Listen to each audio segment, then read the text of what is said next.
thank you very much to Klingshor and Stopspamming for starting off this 8 hours with the Jinn and Tonic show. Over to you.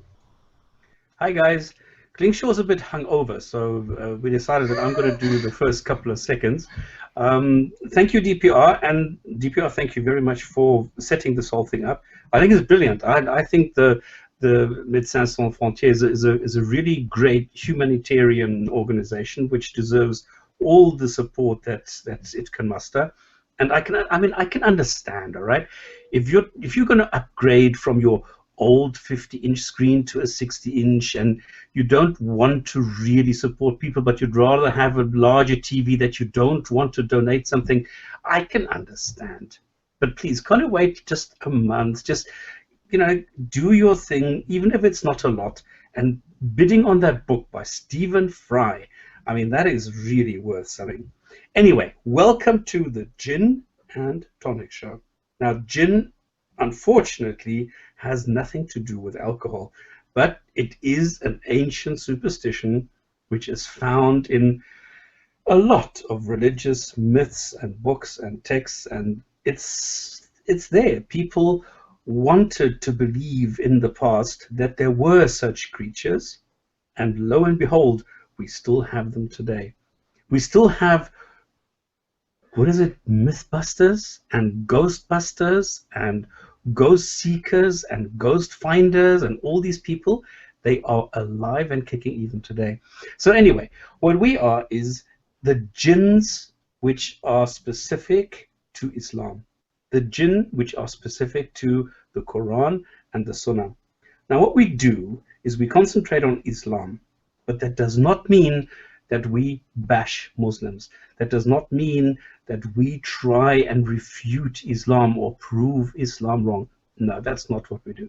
What we try and do is provide an objective information source for Islam. What we try and bring to people is information where people don't have the time nowadays to go and look at all the texts. And I mean, Islam is really complicated. If you look at Islam, it is an ideology. It is a socio-political system. It is a political ideology. It is a worldview and a religion, where the religion or parts of the religion goes and determines the other elements. And Islam is based on interpretation of Quran, the primary text, and interpretation of secondary text, because the language is vague and ambiguous. And this is where we try and help people understand, to see what different possibilities there are in interpreting this. Now, we are people from different walks of life. People like me who, I mean, yes, I've been in Islamic or Muslim majority countries. Klingshor, for example, he's doing nothing else. This is his livelihood, his future livelihood. And there are other people who are just interested in it, people who have been Muslims, who used to believe this, and who are now interested in conveying the message to others. So this is what we do, and this is what we do not do. So what we're trying to do today is talk a little bit about, since we're talking about Médecins Sans Frontières, the doctors, we're trying to, well, show what Islam has to say on medicine. And therefore, I think now it's time for Klingshor to say hi and introduce us to the more scholarly view on what medicine is in Islam. Hello. Yes, indeed. I thought it'd be nice to begin with a topical quote from the Prophet Muhammad himself. Now, just a quick reminder or an introduction to those who are not familiar with Islamic tradition. Within Islam, or within, let's say, mainstream Sunni Islam, there are two scriptures. There's the Quran, which is the primary scripture, which is the word of God in Muslim tradition. That's scripture number one. Then you've got the hadith, or the hadith literature. This is the secondary religious literature, which is basically a large body of textual tradition, originally oral tradition, that records the sayings and actions of the Prophet Muhammad and preserves his sunnah, so his exemplar, his custom, which Sunni Muslims are supposed to follow, hence Sunni from sunnah. Now, I'm going to quote from one of the a hadith here from one of these canonical hadith collections, where we are told that some Arabs came to the Messenger of Allah and they asked him, "Messenger of Allah, should we make use of medical treatment?" He replied, "Make use of medical treatment, for Allah has not made a disease without appointing a remedy for it, with the exception of one disease, namely old age." Unquote. And this is from Sunan Abu Dawud, hadith number 3855. So, okay, excellent. From this we see that it appears that Islam is offering, or at least the Sunnah of the Prophet Muhammad is offering some sound medical advice here. And on the surface, superficially, this is great. But then when we start to look into some details, this becomes a little bit more questionable, because it turns out that according to Islamic tradition, according to the Sunnah that is recorded, Muhammad actually gave a lot of medical advice. And, you know, he actually, you know, thanks to his connection with Allah perhaps, or just to his intuition, he was able to give a lot of this medical advice that his followers were seeking. And some of it's quite interesting. So let's get into this. According to Prophet Muhammad, the three greatest medicines and cures available to mankind are honey, cupping, as in bloodletting, and cauterization, i.e. branding with fire, although Muhammad instructed his followers not to use the latter. The Prophet also instructed his followers to drink camel's milk and camel urine as medicine, and stated that certain black seeds could cure any disease except for death. Any disease. He maintained that talbina, a type of barley meal, invigorated one's heart. He maintained that wine was a disease and not a cure, which is ironic because we often hear nowadays that a cup of red wine is actually quite healthy for you. But no, according to Muhammad, wine is a disease and not a cure. And antimony is a cure for eye problems and loss of hair. And he further claimed that Indian incense can cure 7 diseases and mushrooms can cure eye diseases. Even more strangely, Muhammad asserted that fevers come from the heat of hell. When you have a fever, it's not your body, it's actually the heat of hell entering your body, and it needs to be quenched with water. Muhammad also lauded prayer and recitations of the Quran as viable medical cures for snake bites, scorpion stings, and the curse of the evil eye. Incidentally, don't you know, the evil eye is real. It exists, and the cure for that is prayer and a recitation from the Quran, among other things. Further still, we are told that the consumption of ajwa dates, a kind of date, makes one immune from poison and also immune from magic, whilst flies carry with them a disease on one wing and a cure for said disease on the other wing. These are just some of the interesting and 100% legitimate folk remedies that are attributed to Muhammad in his Sunnah, in the Ahadith. You forgot the preemptive medicine, you forgot the preemptive cures. For example, when entering a toilet, that you need to recite certain words so that the jinn, the evil spirits, cannot enter your body through the various body openings on the toilet. Indeed. Now, what's interesting is that all these different kinds of folk remedies, of which there are numerous, eventually were culminated or were collated into a, let's say, a folk Muslim medical tradition called Atib and Nabawi, which means the prophetic medicine. Atib is the medicine, and Nabawi is of the prophet or prophetic. So this is still something, just like homeopathy and alternative medicine in the West, in the European world.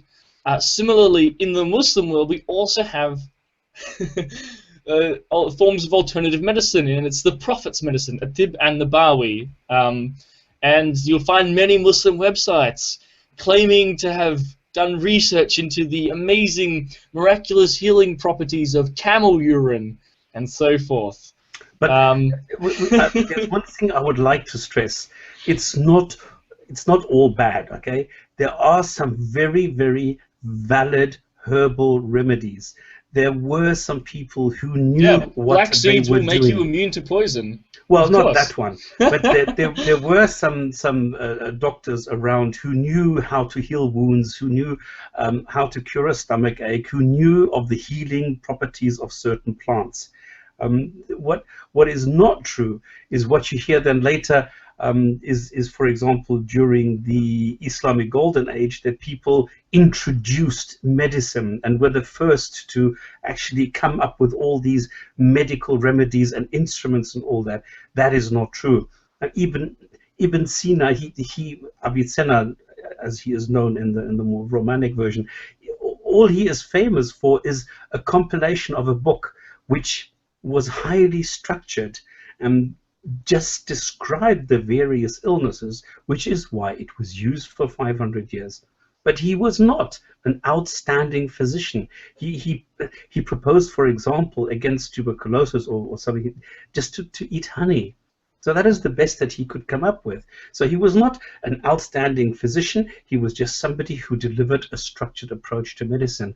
And that is what is great. So other than that, there is nothing miraculous or anything outstanding about that time and those people. I might even disagree on him being an outstanding scientist, but I will certainly agree that, of course, the achievements and the science of the Middle Ages should never be over-exaggerated. And I mean, even all the great physicians and doctors of the Middle Ages, despite some of their good advancements, particularly, well, specifically in the Muslim world, often medical practice was infused with all these folk remedies that I just mentioned before, which was often part of mainstream medical practice, just as astrology was often intermingled with astronomy, alchemy was often intermingled with chemistry, and so on and so forth. Can I just make a very quick comment? Number one, if you have started taking out your wallet and just extracted your credit card, don't let anything stop you. You can go and click on the links. You will not miss any part of the show. You can still hear us. You will lose our beautiful faces and my wonderful burqa for a second, but please don't let that stop you from entering your credit card numbers and donating some money to Médecins Sans Frontières, the Doctors Without Borders. The second thing is, if we're talking about a particular topic on Islam and you would like to know more about this, you can contact us now and here, and if you want to ask specific questions, go ahead and do so. We are available for people. If they have anything, go contact us on the channels, go talk to the Jinn and Tonic show. We have another show. As it happens, if you're a little bit undecided, you can just stick around a couple of hours, and in like 10 hours time, we're going to have another show. So you have two opportunities to ask questions regarding Islam and ask all those questions you've always wanted to ask and never dared to do so. Indeed. Now, we haven't actually got a solid topic yet. We're still deliberating as to what we should discuss. So if anyone has any suggestions, of course, please ask. If not, though, I vote that we continue along this line of science and look at the so-called Golden Age of Islam. Any objections, Stoff, or do you have your own topic suggestion? Oh, very well. Yeah, you just want to see me in tears. No, okay. This is a hot topic. This is the elephant in the room, because everybody has their opinions, and on some things, on some details, we differ.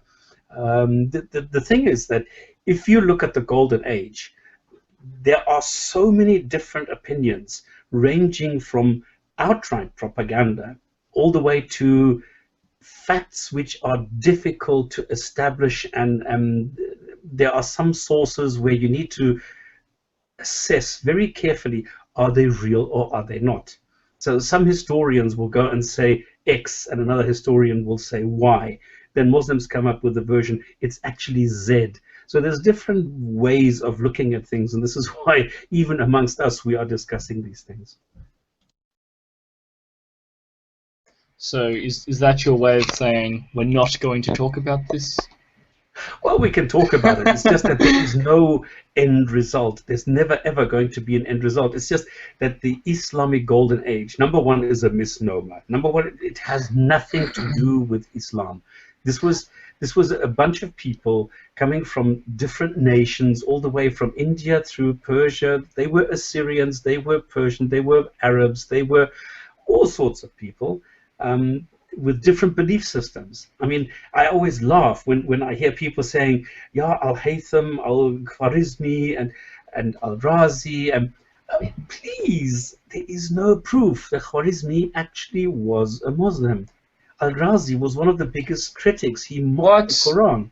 So okay, yeah, Al-Khwarizmi was definitely a Muslim in his introduction to his algebra. No, he was not. There is no. He was. It's easy to ascertain. Where he said in the introduction of his book, he specifically appealed to Sunni orthodoxy and stated his religious convictions. But in the case of Ibn Sina, that's easy. He criticized. He called. He criticized religion and called people who followed religions women and old men or something like that. Or Al-Mari, who said there's two classes of people, or humans, intelligent without religion, or without intelligence and with religion. I mean, I don't think he was a Muslim. Oh no, Al-Ma'ari was definitely, at the very least, a heretic. But actually, some people are actually suggesting topics in the Magic Sandwich Show chat box or room. For example, Anon2824 says, "Why does the Quran talk about Alexander the Great?" And yeah, I don't know the answer to that. It has something to do with another show-off topic. There are a lot of topics in the Quran what we need to understand is the historical context. Where we have the Sumerians, Babylonians, Assyrians, and this whole environment, which was then culminated in the Jewish development. I mean, if you look at the Babylonian Talmud and then the Jewish texts, you will see I mean, it's amazing if you look at the development of the texts, and then along came Islam, which wanted to be one up on Jews and Christians. So what they did is they took the texts and tried to integrate the knowledge of the time. That's why you find these things like this famous thing of Nutfa, Alaka, and Mudga, which showed the level of the knowledge of the Greeks, or of the knowledge of that time and of the era. And this is what the Quran integrated, which you don't find in the Bibles, which you don't find in the older texts, where the Quran tried to be one stage more modern than the Bibles. And this is why you find contemporary things in there which you don't find in the others. And then this Zulkarnain, this Alexander the Great, we don't know if it's Alexander the Great. All right, it doesn't say the name. Yes, it doesn't say the name. Definitely 100% Alexander the Great. It is an interpretation. It is an interpretation. I mean, what a coincidence that it is, but it's not 100% sure. It doesn't say the name. 99% sure. Come on. I'm just saying it doesn't say the name. I agree with you that it is Alexander the Great, with the twin horns, but it doesn't say the name. Again, it's an interpretation. What a coincidence that the story it tells is the story of Alexander the Great. And he's called what Alexander the Great was popularly called throughout the Middle East. Well, what a coincidence. It must be some other two-horned one who went from east to west and built a giant wall for Gog and Magog. It must be a different Alexander the Great. No, I agree with you, but I said there is a theoretical possibility. I'm being objective, okay? I'm saying it doesn't say so. I'm saying that it is an interpretation, and I'm also saying that there is no evidence that the Gog and Magog ever existed. There is no evidence that the sun sets in a murky, muddy water somewhere, and he saw this. I mean, all these are interpretations. But that's the way that it works. You need to go and look at the context. You need to go and look what it says. Then you go and look at the hadiths. You look at the tafsir, all the explanatory commentary, and all the sunnah, what Klingshor explained just now. So there's a lot of things that you need to take into consideration. Okay, how many people are watching? It says 70 people are here. But I now have some more interesting discussion points. Anon just a quick reminder, if you wish to donate, please do so. If you're watching on YouTube, go to the magicsandwichshow.com, or it's actually www.magicsandwichshow.com. I think there should be links where you can donate, and yeah, or if you're currently here on the website, it's all the details on the right hand of the screen. Now, a user named the same user, Anon, said, my question is, why would anyone convert to Islam? It is puzzling. My question is, do you believe Islam is worthy of being taken seriously? Just to clarify, I'm not a Muslim. As Stopspamming said, I was drinking last night. I'm definitely not a Muslim. Just in case anyone is confused and thinks that I am a Muslim, I'm not. And now another user asked, and this hang on, actually, can we just answer this? What? The question. Why would anybody convert? Oh, I don't know. Emotional reasons. Why does anyone do anything? No. The thing is, if you are in any way inclined, if you are like into the spiritual world, if you find that there should be a purpose, if you find that there should be some sort of existence for your soul, or if you think that dying and just sort of evaporating is not your thing, then you are inclined. I mean, you've got a selection of different spiritual resources that you can turn to. There are different religious ones. There are all sorts of things. But if you look at the religions, the most commonly available ones are Christianity and Islam. If you look at Christianity, I mean, Christianity really does not make much sense. If you think about the figure, the Jesus figure, who never really existed, who is just in a, like a character in a book, and who then says, well, you need to love your parents, but you need to hate your parents if you want to come through me, who says, don't steal or lie, and then he steals and he lies. It doesn't make sense. They say that there's only one God, but then Jesus is also a God, and then the Holy Spirit is also a little bit of a God, but is not really there. I mean, the whole thing does not make sense. If you look at the Old Testament, it's totally ridiculous. It's a really, really horrible. It's vicious. So along comes Islam and says, yeah, but hang on, we are not like the Christians. We don't do any of that. We believe that the earth is older than 6,000 years. We actually embrace science. Now, by Islam, you mean modern Muslim apologists, right? Yes, just to clarify. of course. We're talking about modern Muslim apologists. Giving dawah, who are telling the people, if you need any kind of spirituality in your life, look at Islam. We are all about peace. I mean, Islam means peace, of course. It's Islam, it's peace. We don't do, I mean, there are a couple of nuts around who blow themselves up, but this is not Islam. We have one God. It's very easy to understand everything. The Quran is very clear on what it says. What it says is be good to yourself, be good to your parents, treat your body right, treat the others right, and you're on your way to paradise, and everything's hunky-dory. Now, not many people take the time and go into it and check these claims, because none of them is actually true. But they are appealing to people who are non-critical thinkers, who do not question. Now, the number one thing a Muslim learns is to obey and to knuckle under. The whole concept, what Islam means actually, is not peace, but is submission. So SLM, the root for the word Islam, happens to be the same word as the root for salam, like salam alaikum, peace be with you, or in Greek, in Jewish, it's shalom. It may be the same root, but it's a very different meaning. So the same thing as a cruise ship is not the same as a shipwreck, even though they have the same root.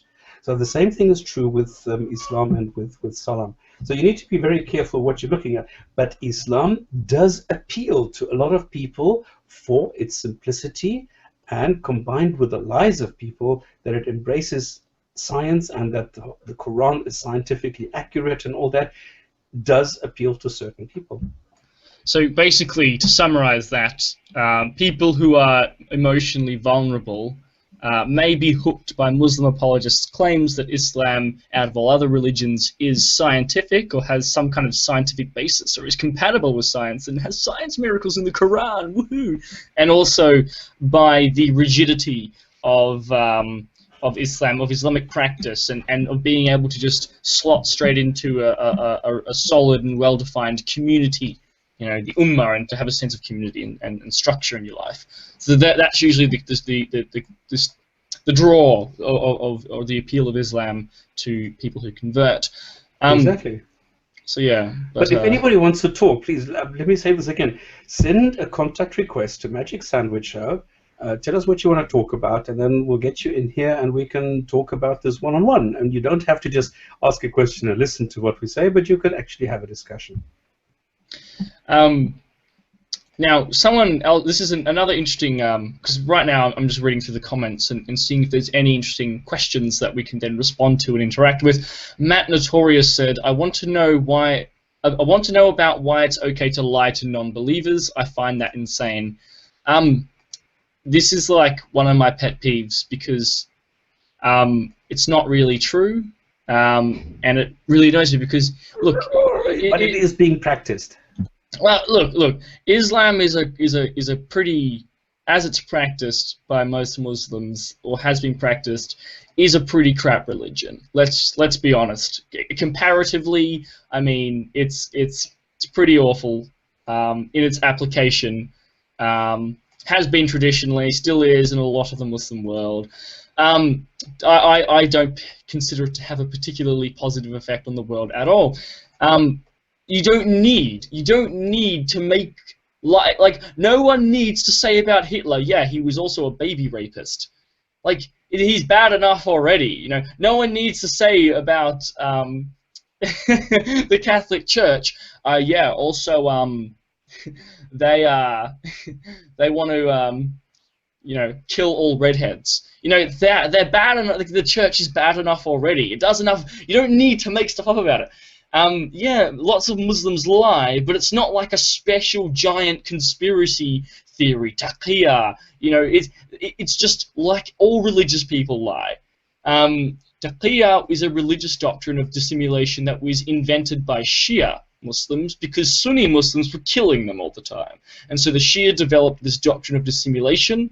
For example, Imam Jafar as-Sadiq, a famous Shia Imam, was particularly a promulgator of this. He was assassinated by the Sunni authorities, incidentally.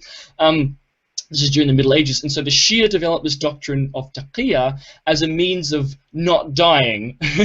As a means, so they would lie and they would pretend that they were Sunni to protect their beliefs and to protect their community.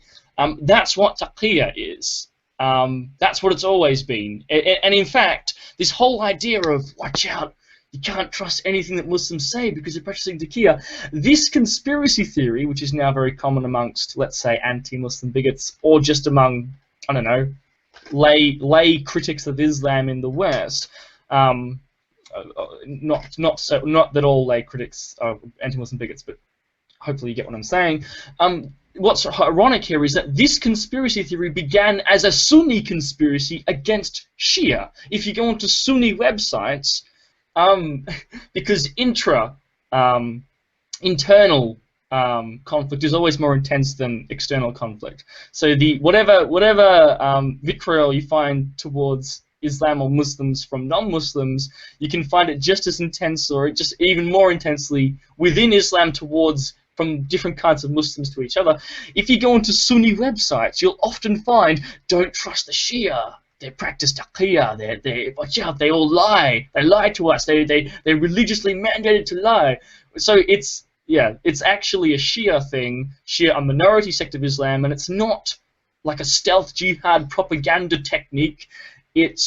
Was a tool that was developed in order to stop the Shia from being persecuted and driven extinct. But again, it has its source in the Quran, and it is an interpretation based on the Quran, because there is a loosely worded sentence in the Quran which says that you're not allowed to lie unless it is for your, well, not for your belief, but for your protection. Look. If you are lying for your protection, it's okay, and this has been taken further.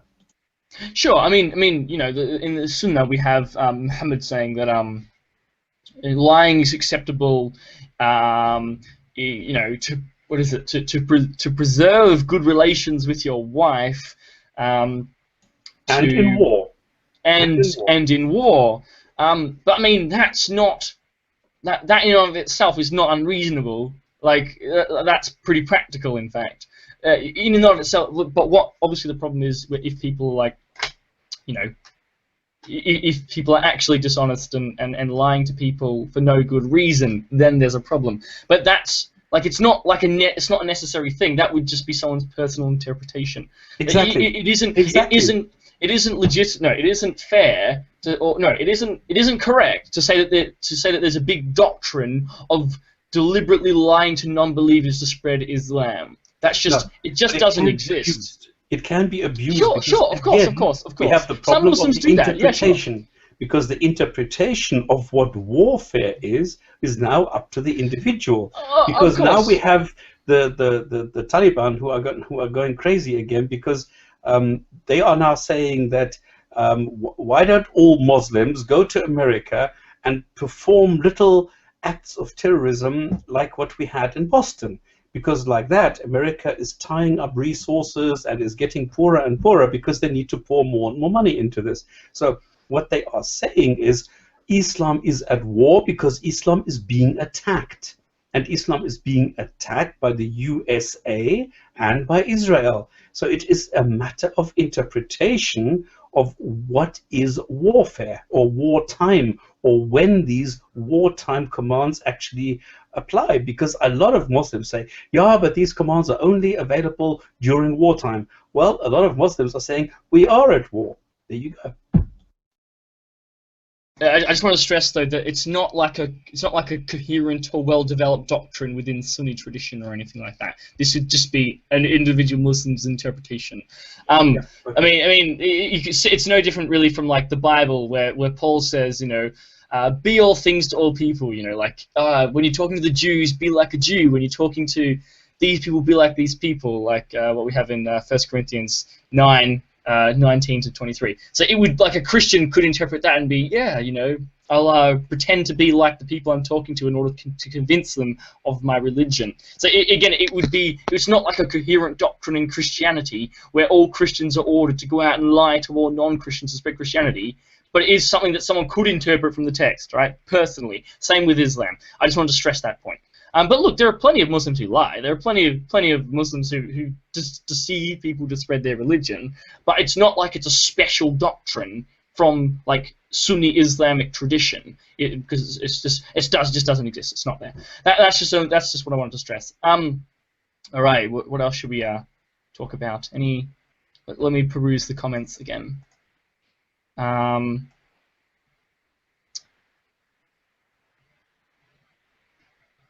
Someone asks, Klingshor, what is it? Why the hell don't you then convert to Islam if you defend it so hard? That. Well,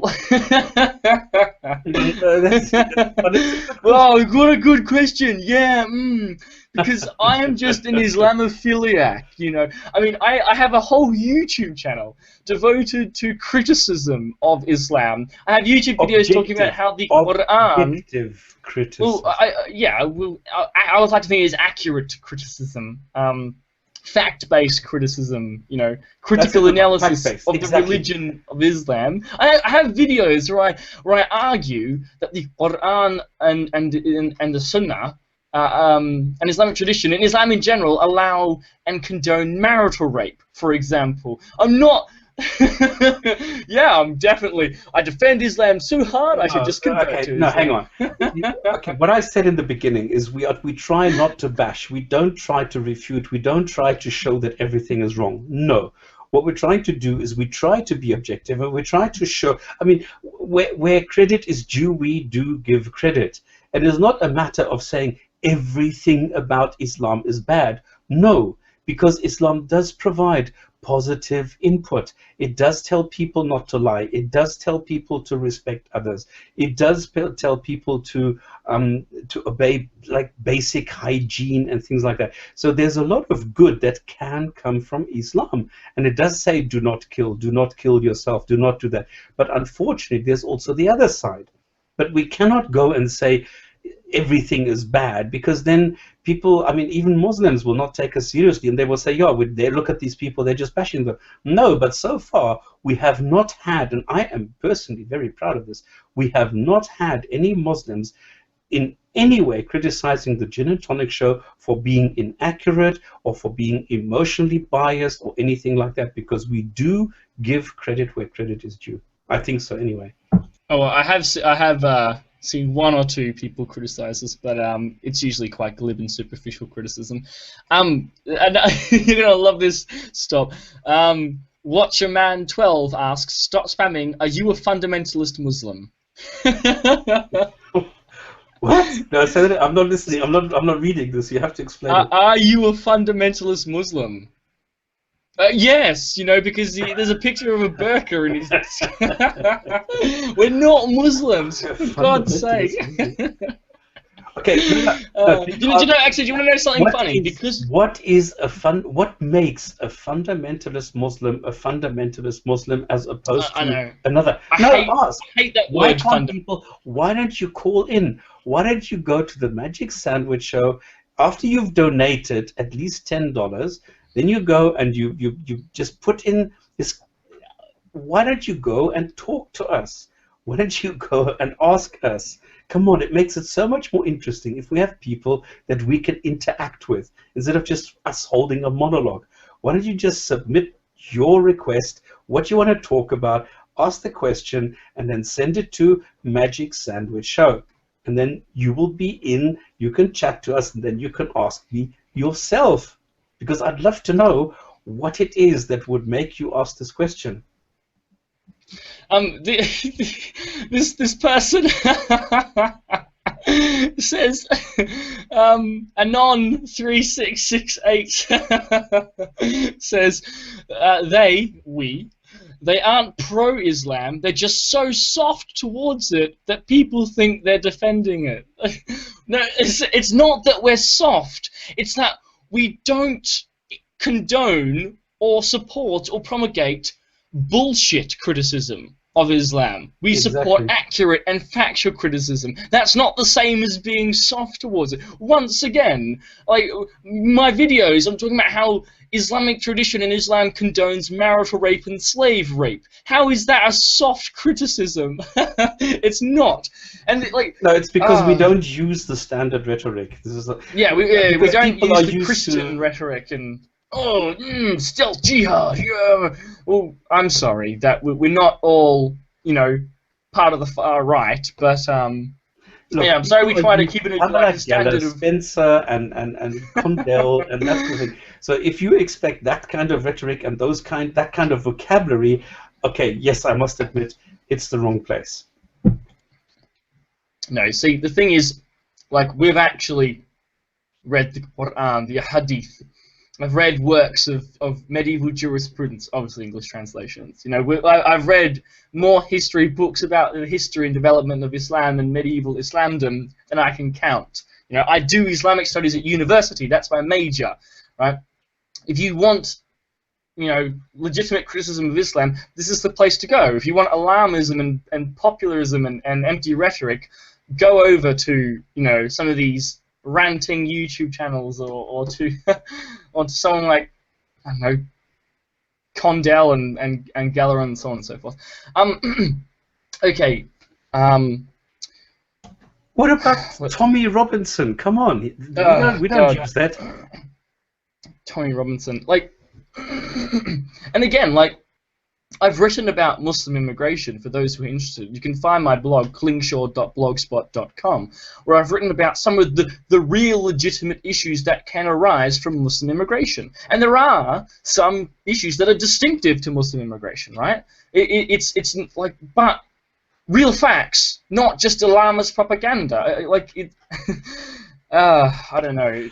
And anyway, come on, I actually spent time there. All right, I've just been and I have friends. I know people. I mean, if I go to KL in Indonesia, I spend time there, and I speak the lingo. I know the accent. I have friends there who are Muslims, but I also have people that, because there's a friend of mine who has 4 pork restaurants in Kuala Lumpur. Muslims go there. He has the back rooms where people don't want to be seen. They go and sit there. I go to the Gulf states. I go to the different areas. I've been in Afghanistan. So I don't automatically hate all Muslims. That's not the way it works. Yeah, I mean, someone asks, Kane asks, if we shed all religions, would the world be a better place? I think. Yes.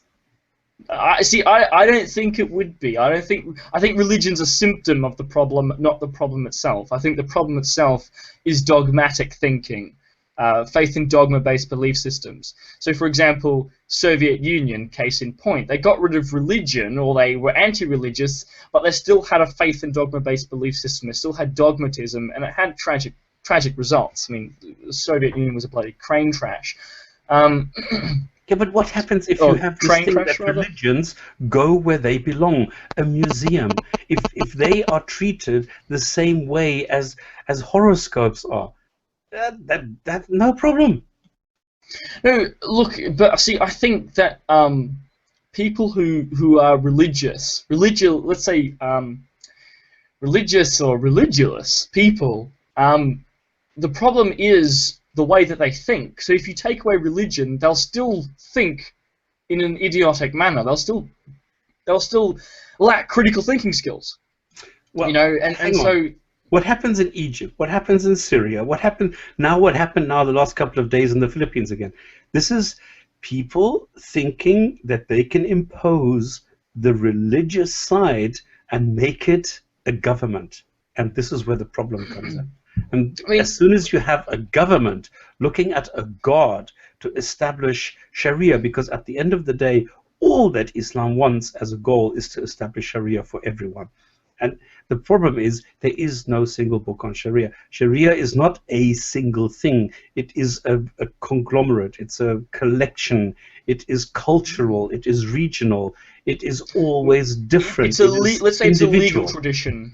Yeah. It's a legal tradition which is not cast in stone. It's not like Roman law where you say this is going to happen. Actually, it's actually based upon Roman law. Your hand is not going to cut off all the time and every time. So it's always different. But yet they are telling us that the God law is better than human law. But they don't know what God law is. This is the problem. In fact, should I? I'm going to assume that our audience is not like overly familiar with Islamic tradition. So should I give a quick introduction to Islamic law, or a very quick overview for the sake of the viewers? Do it. It's not going to harm anyone. All right, Islamic law. Okay, so you've got Sharia actually refers to the ideal divine law of God as found in the Quran, and also, I guess, within the Sunnah. What in practice, what Muslims actually practice is technically not Sharia, because Sharia is God's divine law, and humans can't obviously implement God's divine law because we're fallible, we're not perfect. So what we have is the human interpretation of the divine Sharia, which is fiqh. This is jurisprudence. Jurisprudence is based upon Islamic jurisprudence. Let's just say Islamic law. What we mean is the Sharia, the fiqh interpretation of the Sharia. But let's just say Islamic law to make it easy. Islamic law is based upon 4 sources: the Quran, which is supposed to be the revelation from God, the hadith, the Sunnah or the hadith. This is the traditions of Muhammad, so what Muhammad said or allegedly said. Qiyas, which is analogy, and ijma', which is the consensus of the scholars. And from these four sources of law, Muslim jurists extrapolate and developed a complex legal system that was pretty much a bit more. It's also like a social system as well, like an overarching socio-legal system that dictated how you do everything in your life, like right down to little details like how do you go to the toilet, you know, and what hand do you use to wipe your bum after you've gone to the toilet. These, like, even to these minutiae. There are four schools of Islamic law, although it must be said that a lot of Islamic law is actually just like the rabbinical law of the rabbis. A lot of it was purely hypothetical speculation as to what the ideal Islamic society would be, which is important to remember. But yeah, so that's basically Islamic law. And there are four schools: Hanafi, Maliki, Shafi, and Hanbali. Hanbali is what they have in... sorry, in the Sunni tradition. In the Shia tradition, we have Jafari law, which is probably, you could look at Iran and say Iran is probably neo-Jafari.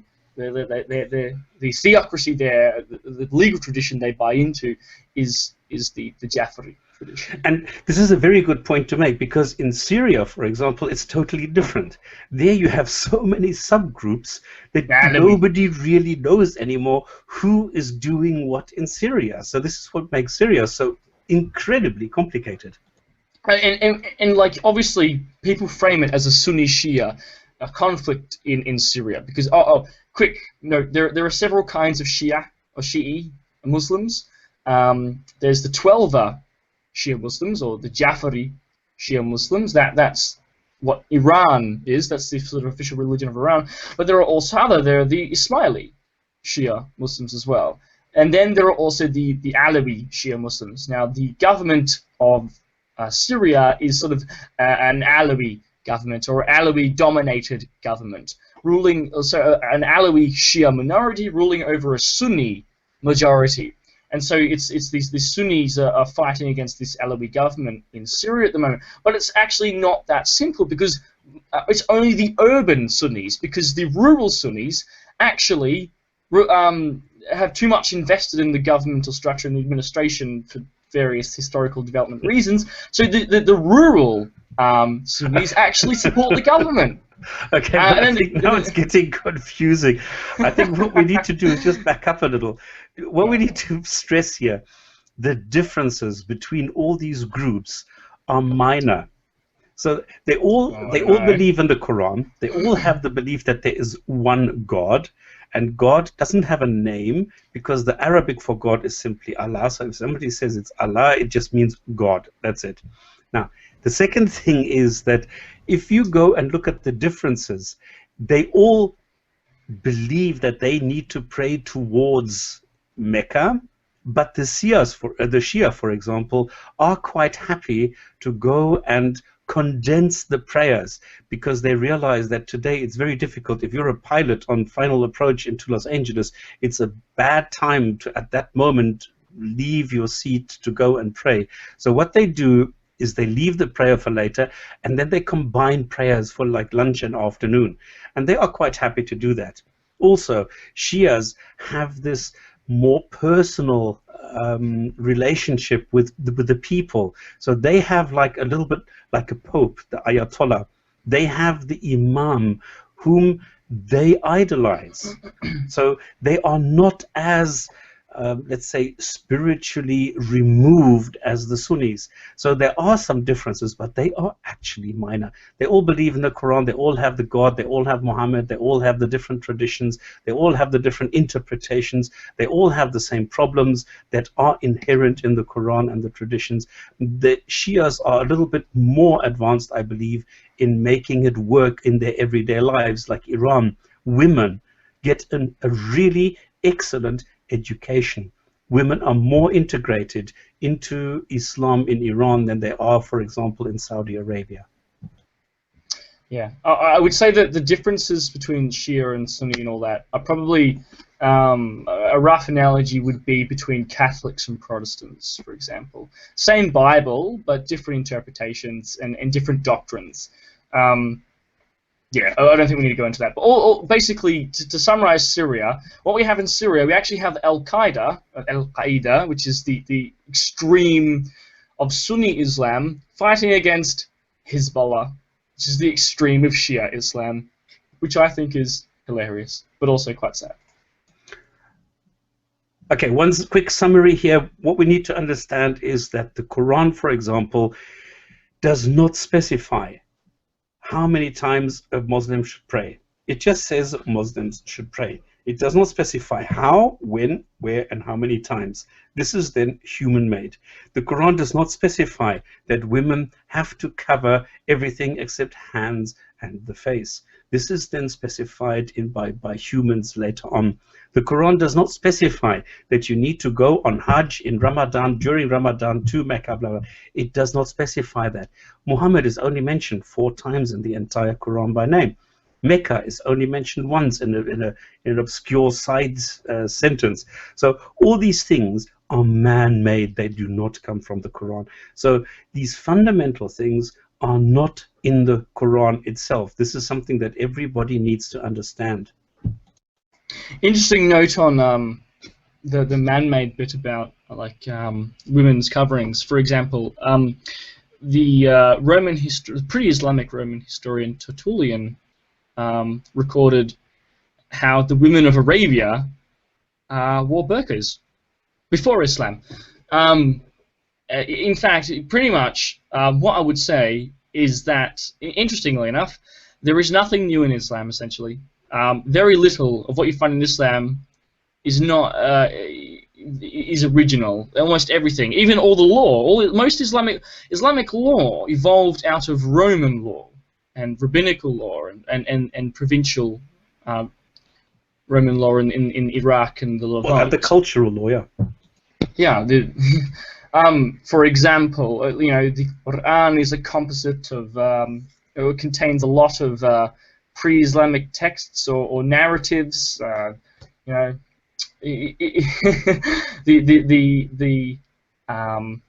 the governmental policies of various Muslim rulers. Usually, you can find precedent for them from before Islam. For example, dhimmi, the dhimmi rules, or dhimmi, as some people call them, but the dhimmi rules for non-Muslims living under Muslim rule are taken straight from the Persians, the Sasanian Persians, and also to a lesser degree from the Romans and the way the Romans treated their minorities. What about zakat? What about the fact of donating money, the zakat? Donating, well, does that ring a bell? Donation.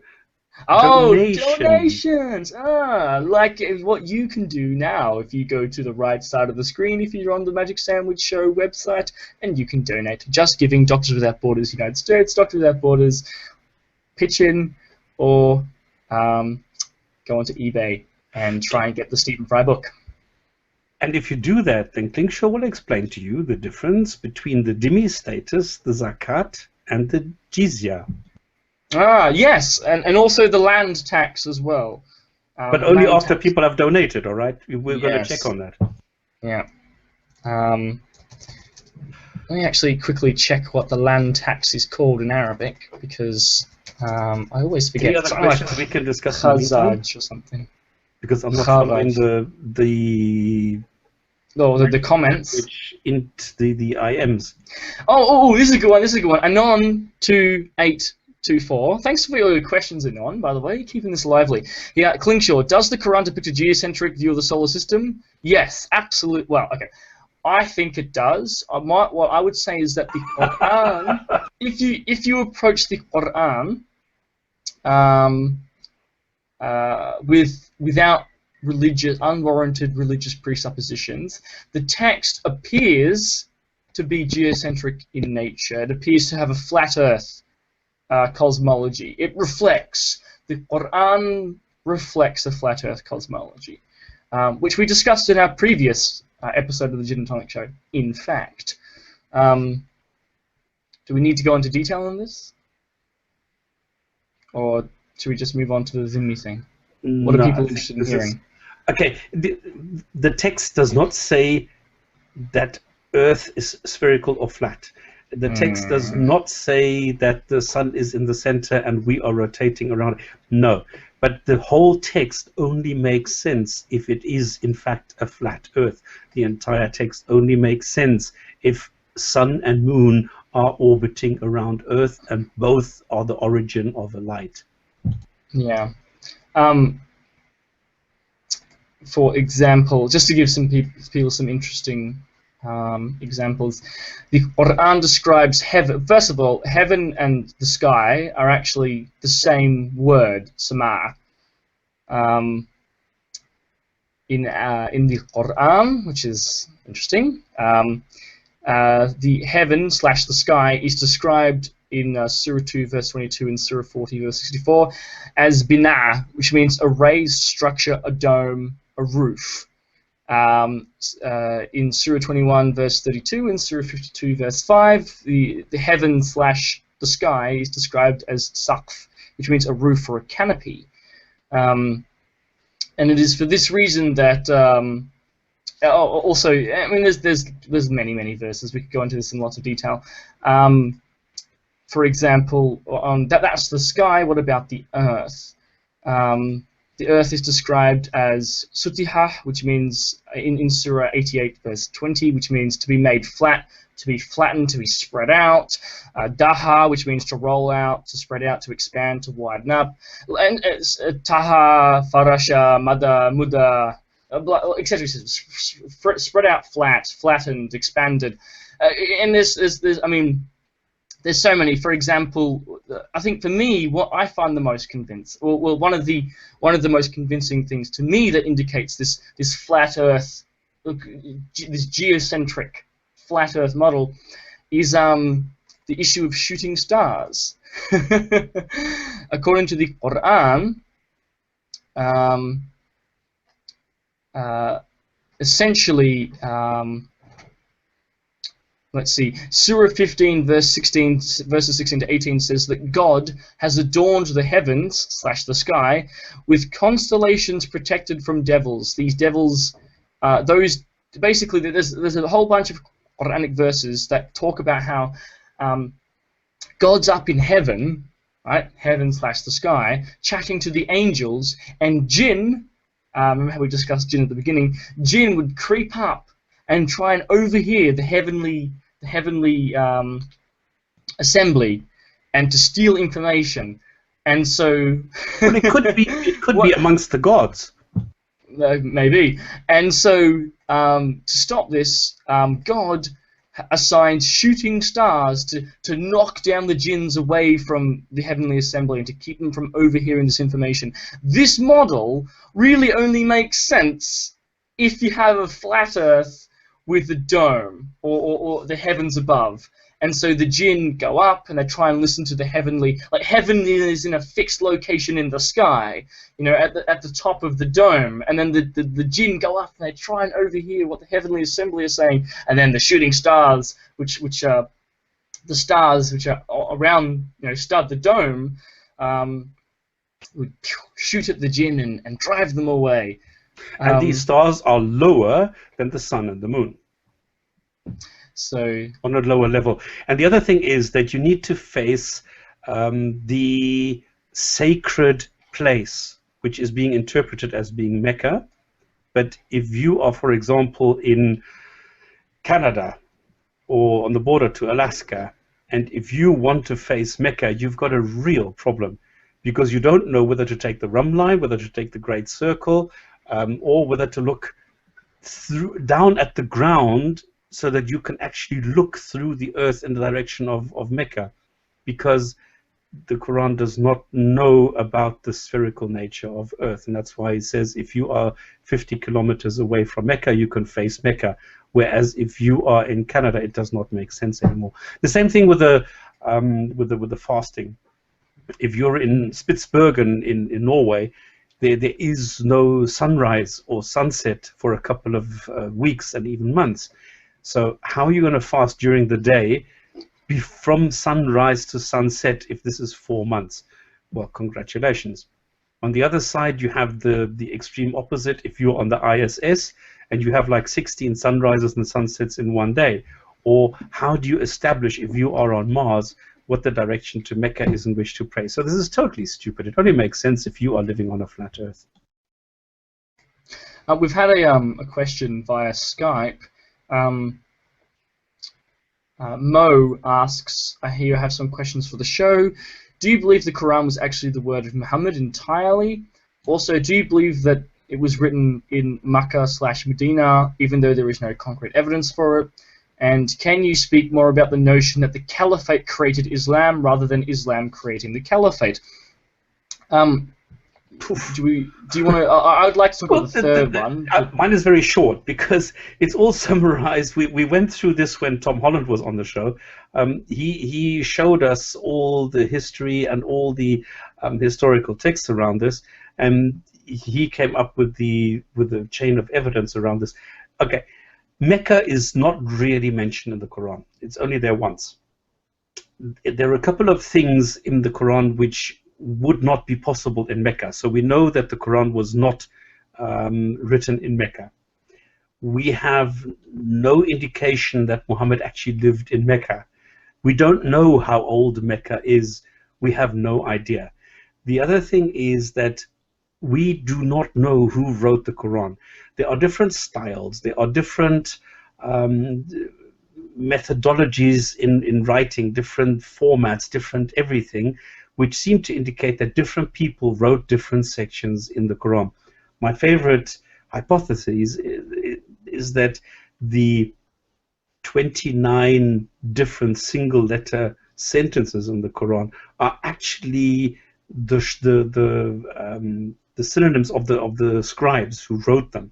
That these are the initials. So if we have Alif Lam Mim, for example, this was a guy with these initials who wrote that portion of the Quran. But this is my private hypothesis. So we don't know who actually wrote it.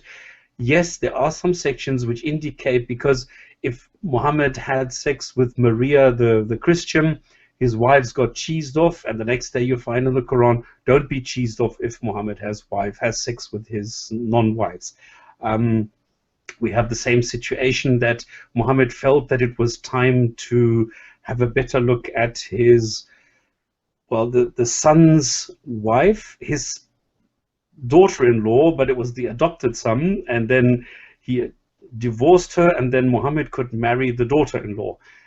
This was not seen as normal in the Arab society, and the next day you could find in the Quran, it is okay for Muhammad to marry his daughter-in-law.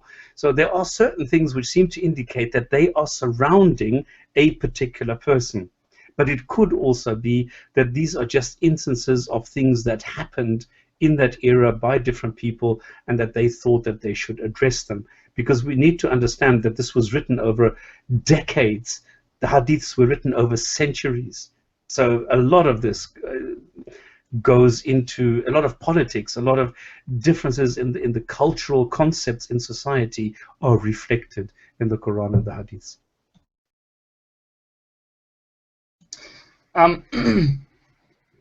Yeah, I agree with some of that, disagree with others, but, you know, interesting stuff. But I'd rather, for me, basically, Stopspamming answered the first two questions, I think. I would like to answer the third one, which is, can you speak more about the notion that the caliphate created Islam rather than Islam creating the caliphate? Okay, so for those who don't know, basically this is how it ran. Muhammad was engaged in lots of military conquests and raids and skirmishes according to Islamic tradition. When he died, he controlled a lot of the Arabian Peninsula. Anon 3668 asks Kling, why do people say Islam is a religion of peace when Muhammad wasn't a peaceful person? Maybe this, I don't know. He was a pirate preacher. I was just going to say, I mean, like, right, this kind of relates to what I'm saying, since I'm just talking about Muhammad's military career and his military expeditions and expansions. After Muhammad died, he was succeeded by 4 of his companions in succession: Abu Bakr, Umar bin al-Khattab, Uthman bin Affan, and Ali bin Abu Talib. And then there was a series of civil wars, and out of this, the Umayyads, or the Umayyun, the Umayyi dynasty, called in English the Umayyad dynasty, took control of the ever-growing Arab Muslim Empire, which was expanding out of Arabia and into Egypt, into Syria, into Iraq, into Persia. And this was not in Mecca or Medina, but Damascus. Well, yes, the Umayyun based their capital in Damascus, Dimashq Ash-Sham, it's called, and this is when the Arab Muslim Empire became like a real empire, I guess you could say. And the Umayyun ruled for about a century before being overthrown by the Abbasiyun, the Abbasid dynasty, who came out of Khorasan, who came out of eastern Iran, and took over the empire as a new dynasty, the Abbasid dynasty. And this is when you see the golden age of Islam begin, in fact, in 750 onwards, if we can use that term without wincing.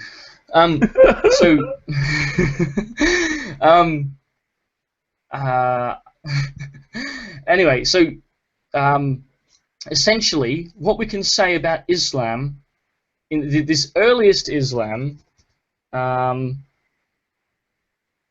is, and if you give me a moment as I quickly consult. Well, I think the word you're using is expansion. Oh no. Well, what we can say about this early Islam is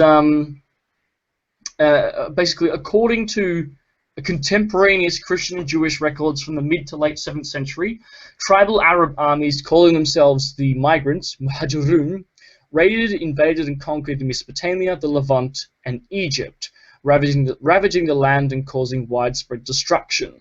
They brought with them a new dating system, the Hijra calendar, a nascent caste system dominated by the fiscally privileged Arab soldiers, and a new religious ideology. The foundation for this movement was an archaic document known as the Medina Pact, As-Sahifat al-Medina, a treaty between different parties of believers, Mu'minun, under protection of God, Zimmat Allah, to establish a monotheistic community, Ummah, and to wage holy war in the name of God, Jihad fi sabil Allah.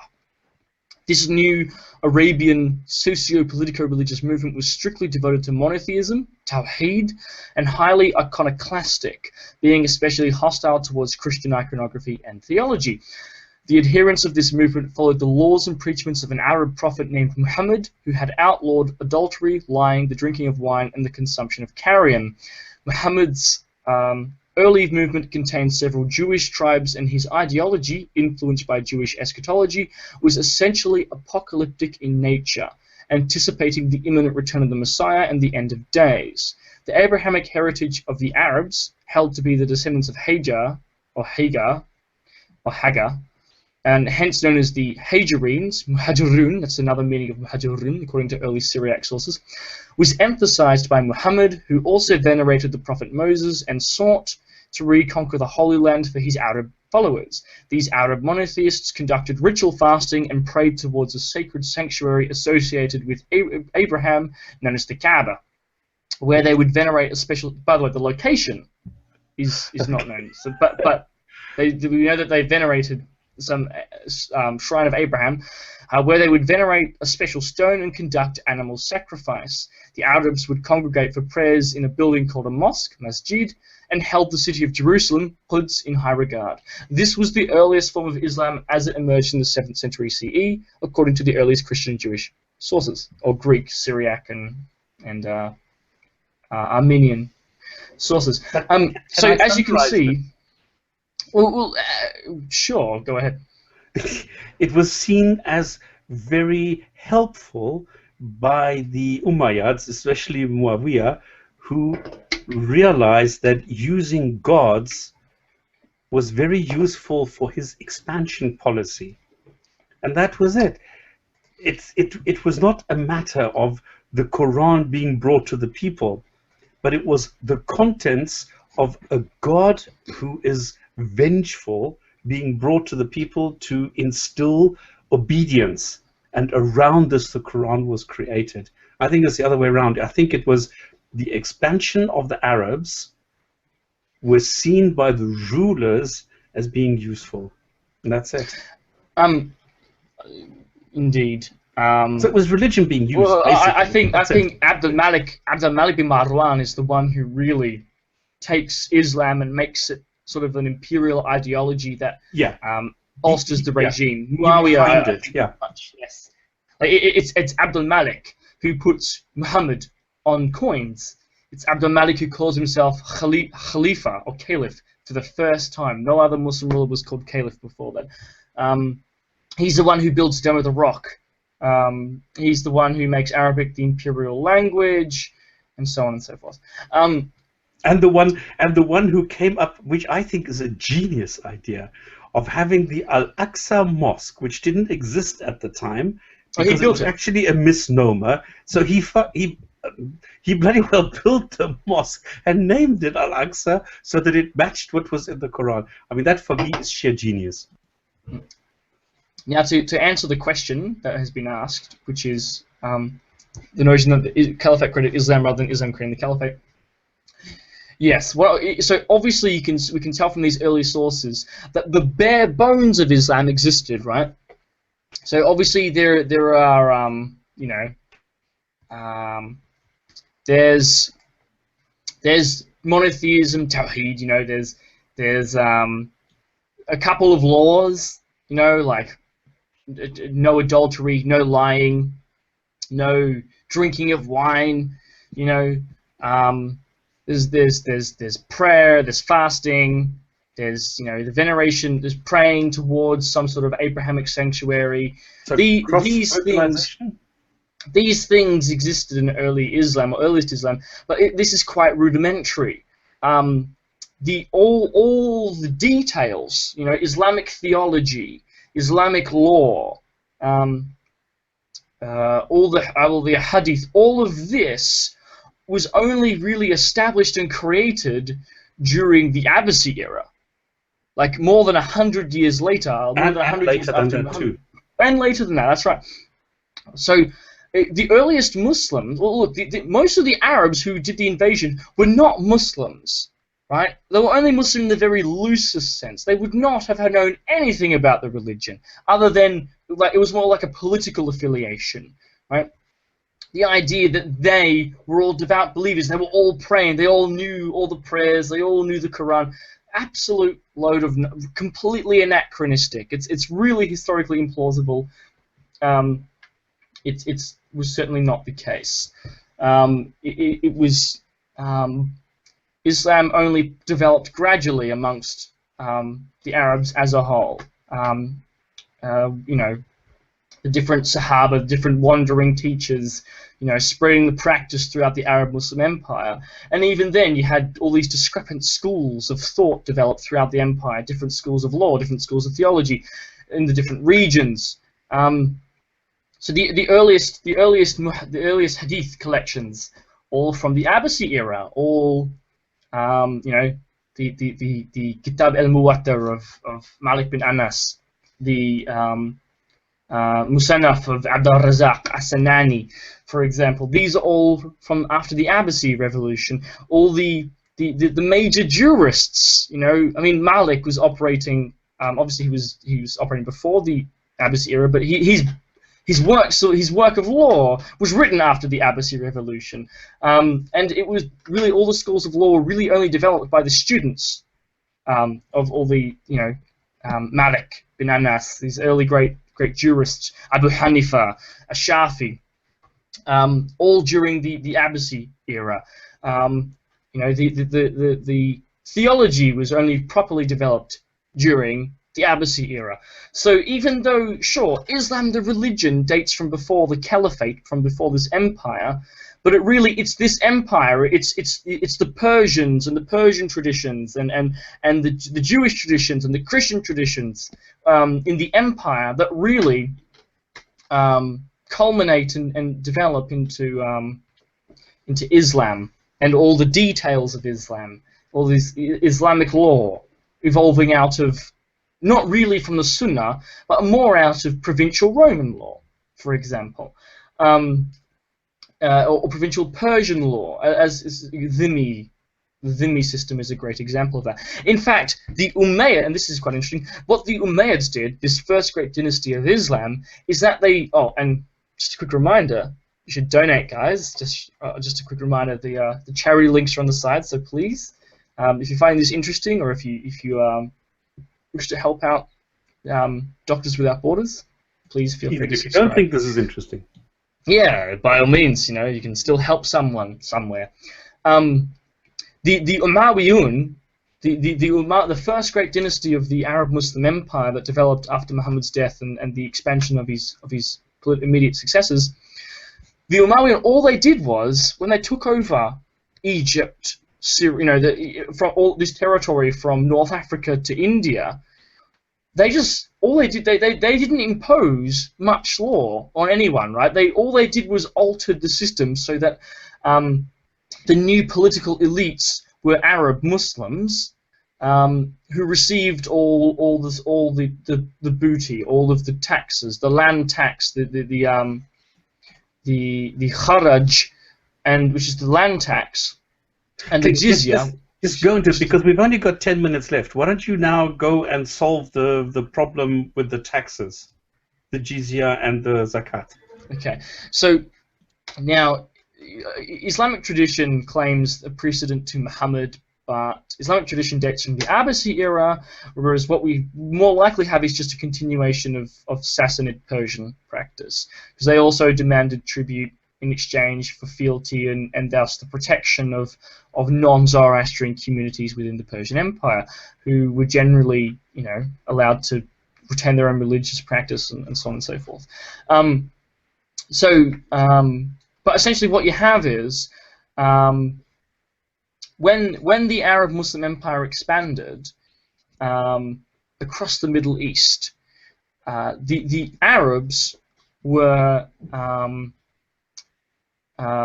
established as a warrior elite, the elite warrior caste ruling over the ruling over the empire, the Middle East. And so they established these colonies. They built these colonies throughout the Middle East: Basra, Kufa, Fustat, these barracks cities, these army cities, where they was to be separate from the Persian, the Egyptian, and the Roman populations that they controlled, because they were the elite. They wanted to be distinct and special, and so the Arabs were now the elite, and the Arabs imposed, or I guess continued from their predecessors, a land tax. So on all non-Arabs were subject to a land tax, the Kharaj, right? All sedentary peoples had to pay a land tax, and all non-Muslims, right? So the Christians and Jews and Zoroastrians, in order to continue to live and well, they were just, because they were non-Muslims, for protection and their continued existence, they had to pay the jizya, which is the poll tax. Now, what ended up happening, interestingly enough, is that many Arabs, particularly in Persia, settled down and actually intermingled with the local population, and thus became subject to the land tax, the Kharaj. Similarly, many non-Arabs converted to Islam in order to be exempt from the jizya, in order to join this social elite, in order to join this triumphant new religion, and they were still subject to the jizya, because the Umayyads were essentially quite racist. So if you settled down and intermingled with the local population, then you were not a proper Arab anymore, and you would be subject to land tax. And if you were a non-Arab who converted to Islam, well, you weren't a proper Muslim because you're not Arab, so you'd still be subject to the jizya often. And so this is the jizya. This is these historic taxes and so on and so forth. What happened? Huh? Can I make a small addition? A lot of towns went and said, yes, we embrace Islam, because you need to appreciate that they were approached by a marauding troop, and the word spread very quickly that they were quite brutal. And this is why a lot of people went and said, okay, we will embrace Islam to not be eradicated. But then they would prefer to pay a tax instead of being completely annihilated. And this is why you have a lot of these people who then embraced Islam, but not exactly voluntary or anything, but just simply to survive. So then, after so as I mentioned, these Arabs in Persia were actually, discriminated against by the Arab Muslim government of Damascus, the Umayyun, who wanted to maintain this ideal of an Arab warrior caste, an Arab Muslim warrior caste, the elite of the empire, getting all the tribute and being the social elites over all these non-Arab, non-Muslim subject peoples. Of course, the Persianized Arabs in Khorasan, in eastern Iran, were not happy with suddenly being subject to the land tax, and also the Persians with whom they were intermingling were not happy with the jizya, because even when they converted to Islam, they still were subject to this jizya and discrimination and so on and so forth. So this is where the Abbasid revolution comes from. In 750, the Abbasiyun come out of Iran. They conquer the Arab Muslim Empire from the Umayyads, and under the Abbasiyun, then now anyone can convert to Islam, and if you convert to Islam, you're no longer subject to the jizya, to the poll tax. And so we see this is when the Middle East begins to go from being a Christian region and a Zoroastrian region to a Muslim region. It's actually under the Abbasiyun. And then it's in the Abbasid era that the Muslim legal tradition sort of develops and codifies, yes, the jizya, the dhimmi rules. But in actual fact, where this came from was just the practice of the Umayyads, and which in turn came from the pre-Islamic, particularly the Persians, but also the Romans, which was then later formalized and justified in Islamic terms by later Islamic legal tradition, which is pretty interesting. So are we finishing soon? Last question. Should we wrap up? No, we have 10 minutes. Okay, 10 minutes. Was that interesting? I'm just curious. I mean, I find it interesting, but as the audience, was it interesting to learn about this history of the treatment of non-Muslims and these historic precedents and the origins of these laws? I would hate to have bored people. What is funny is that nobody actually can I jump in? Show. Sure. Excuse me, I find it fascinating, as I always do, the Jinn and Tonic show. But one question that you didn't address, which has always puzzled me. I tried to read the Quran. I got through the first book, which is fairly easy, as you know. It's Allah's great, isn't Allah great? And do you mean Al-Fatiha at the beginning? Great. Yeah, book 1. I then read book 2, which is 286 verses of what seems to me to be totally plagiarized from the Bible. Oh, yeah, but then I got to book 3, and I got to chapter. They're called chapters. Chapter 3:7. Are you familiar with that one? Because it's at this stage I just gave up. Let me read it to you. He it is who hath revealed unto thee, Muhammad, the scripture wherein are clear revelations. They are the substance of the book, and others, open brackets, which are allegorical. Yeah. But those in whose hearts is doubt pursue, forsooth, that which is allegorical, seeking to cause dissension by seeking to explain. None knoweth its explanation save Allah. Yeah. Now, I know that the wonderful rationalizer has commented upon this before, if not made a video about it. But what 3:7 seems to be saying to me is no one can understand the Quran except Allah. But because of the way in which it's phrased in its original writings, there is uncertainty about how uncertain people can be about how uncertain the interpretation Correct. of the Quran may be. And now, you've put at that stage, what? But please tell me, this is a genuine question. At that stage, why bother reading anymore? You don't. If You no put one your can finger understand this book apart from Allah, then what is the point of carrying on reading it? Yes, you put your finger into exactly into the wound, because this is the huge problem that Islam has with its primary text, because there are so many internal contradictions in the text. And at the end of the day, you can say, well, actually, you can make up what you want, and it's just as valid as what is in the Quran.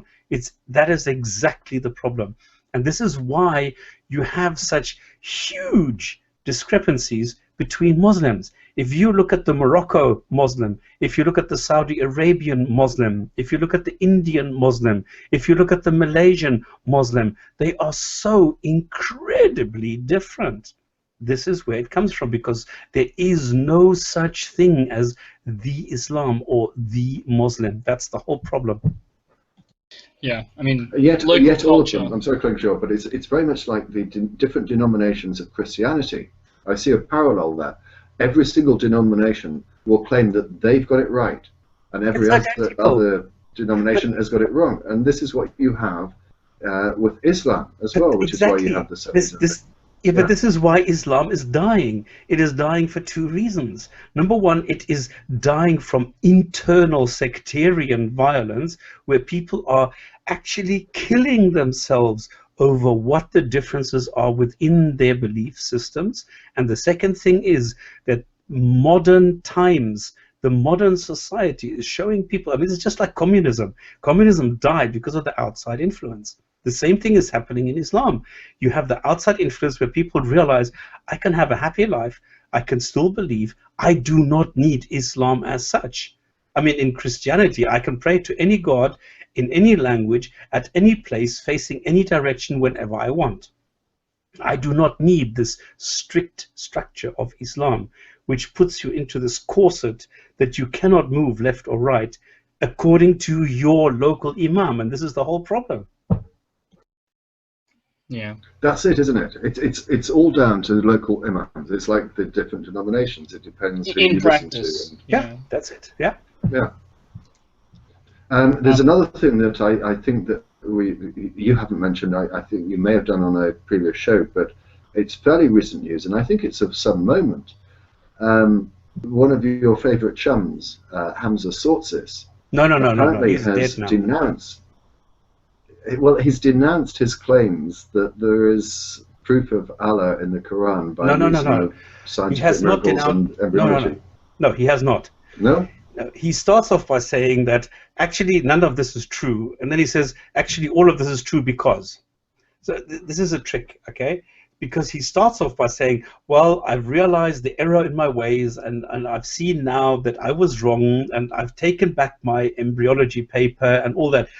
But then if you go to the last third, he says, but actually a good way of saying this is that saying that Allah can have a higher level, a higher degree of understanding in our era, in our times, where the Allah of the 1,000 year ago society was obscure and somewhat nebulous. Today we have a very good understanding of what this word can say. So what he's trying to introduce is a multi-level layer Quran, where the meaning of the words adapt to what you know. Basically just apologetics. That sounds like, yeah. Well, you said it better than I did, Klingshor. As normal, you're far more eloquent and well-spoken than I am. Yes, it sounds like bullshit. It's much like you hear the Christian apologetics do.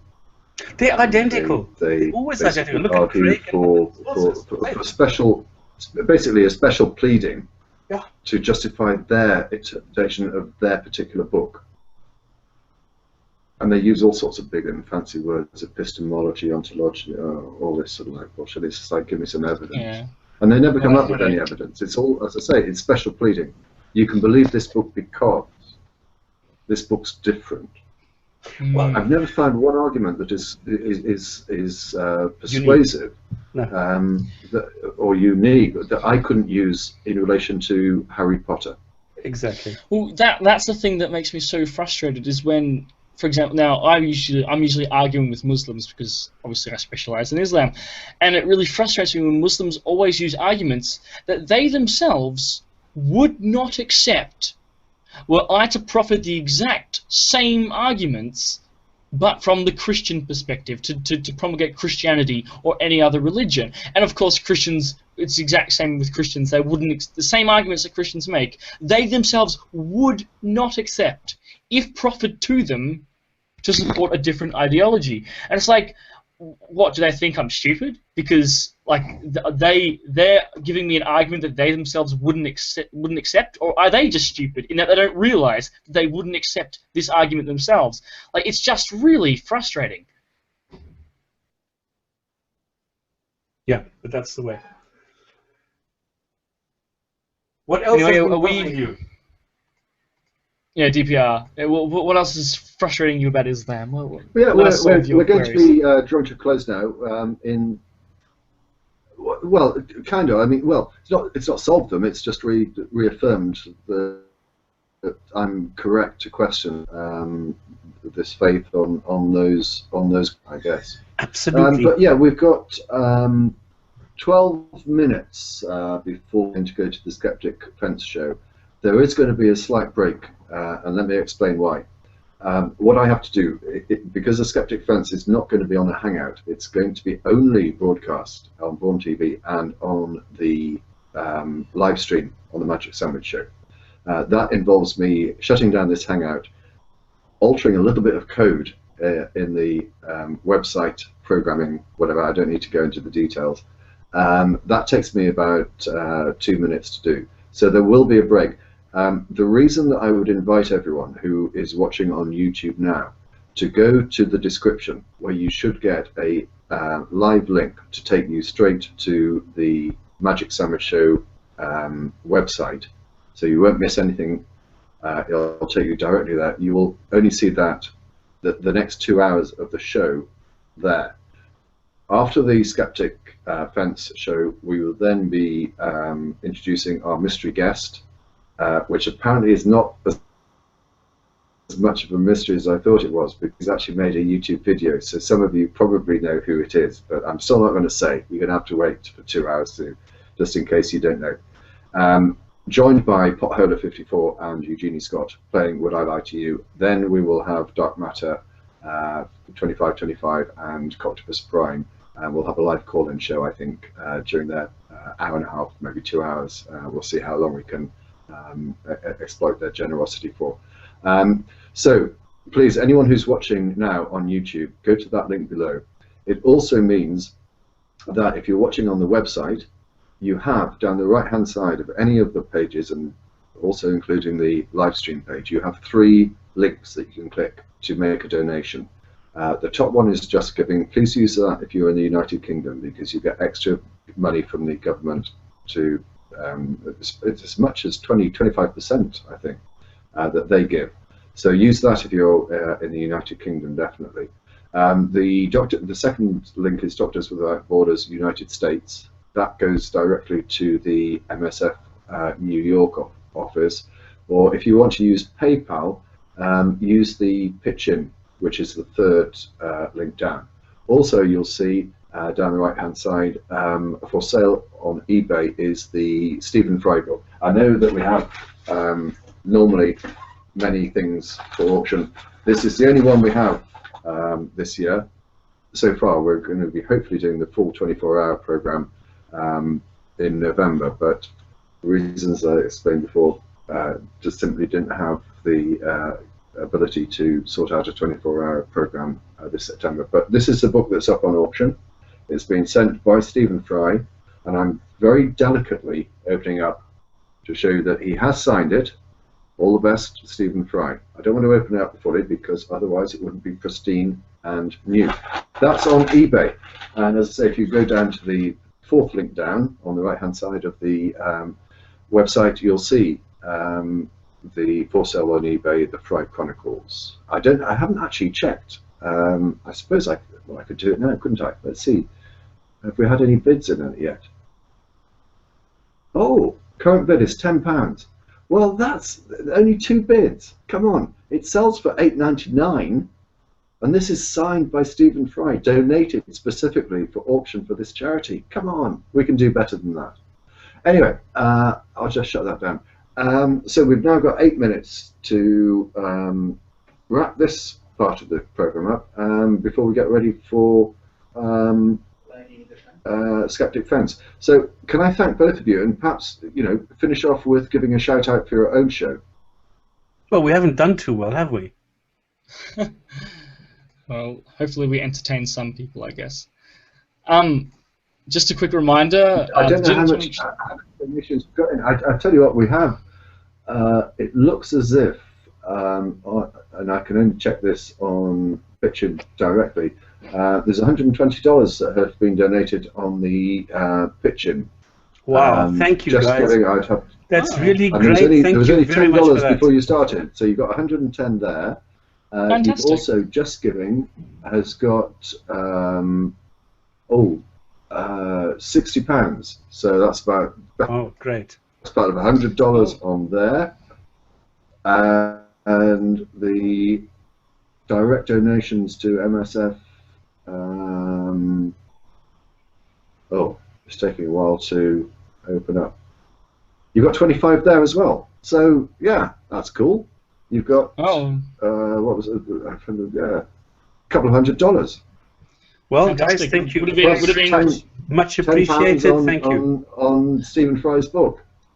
All right, we've still got another 6 hours to go. So I guess that's a good start. Yeah, wrap it up. Give a shout out for your show. All right. And then I'll shut you down. And as I say, we'll move on to Skeptic Fence in 6 minutes' time. All right, well, just a reminder, the Jinn and Tonic Show is a weekly online call-in panel discussion show that focuses on the religion of Islam and related topics.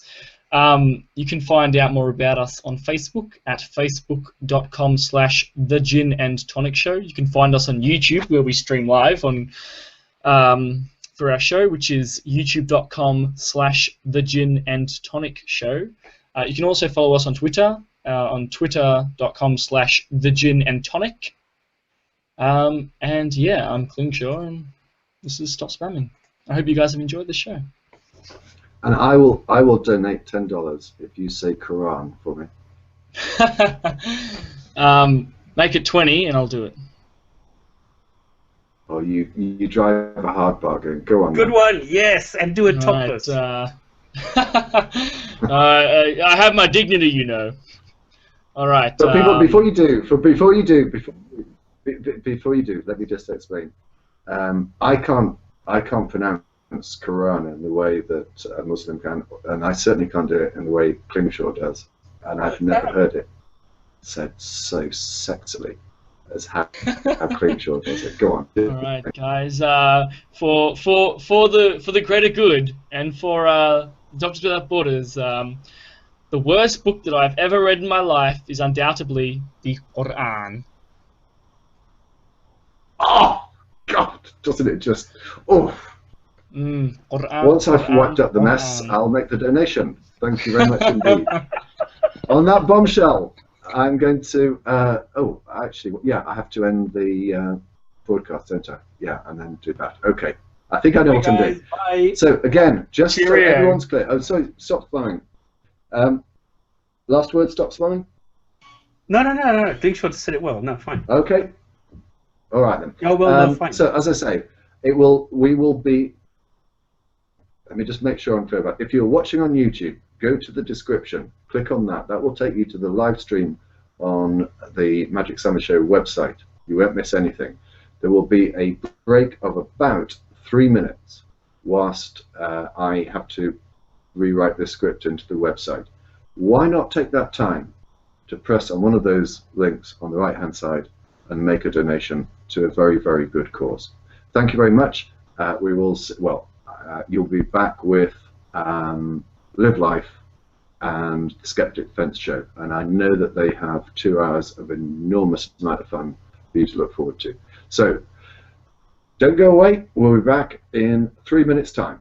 Take See care. you in 9 hours on the Jinn